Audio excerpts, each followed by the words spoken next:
Quarta corsa, una prova per 4 anni. Sono in 11 dietro le ali della macchina, hanno vincitori di 7.500 euro, una seconda Tris, 1 Clark Cable Holm, 2 Kaolila C, 3 Cassiopea VP, 4 Creed Matley, 5 Crive e 6 Capinera Jet. In seconda fila 7 Cazzaniga Light, 8 Coriolano Pel, 9 Cedro Bro, 10 Cartagena Pax, 11 Coda di Lupo. Autostart che accelera e li lascia con l'errore di Cassiopea VP.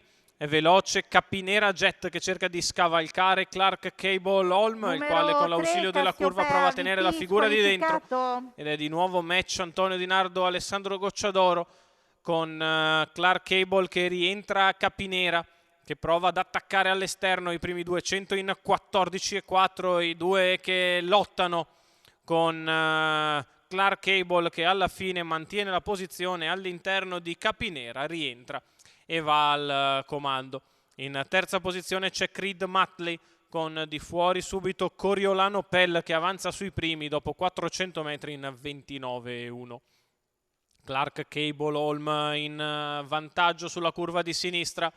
Capinera Jet nella sua scia, di fuori Coriolano Pel, quindi ancora Creed Matley a precedere Kaolila C che è in seconda pariglia esterna. Pax, quindi Cazzaniga Light con di fuori Cedro Bro, ancora Coda di Lupo. Numero 1, sbaglia Clark Cable Holm che era al comando e lascia così Coriolano Pel di fuori a Capinera Jet. Ripetiamo, quale numero si è 3, ritrovata al comando.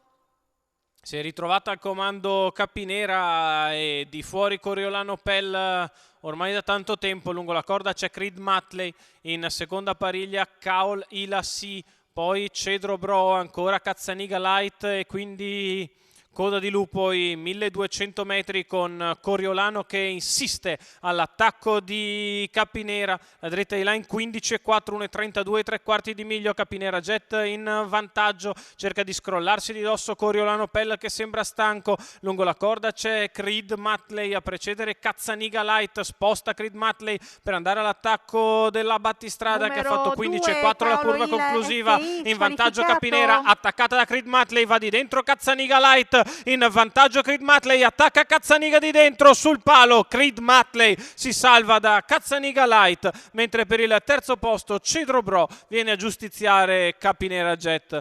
2,2,5 il totale, 1,16,3 il ragguaglio cronometrico. Antonio Greppi in sediola, Creed Matley il training da parte di Cristian Rossi, i colori della signora Maurizia Bertolani, il successo del figlio di Ideale Luis che da secondo in corda dopo 800 metri, terzo in corda all'inizio, sposta e viene a vincere. Cazzaniga Light finisce forte di dentro ed è seconda. Al terzo Cedro Bro, solo quarta la favorita Capinera Jet che sicuramente delude le aspettative.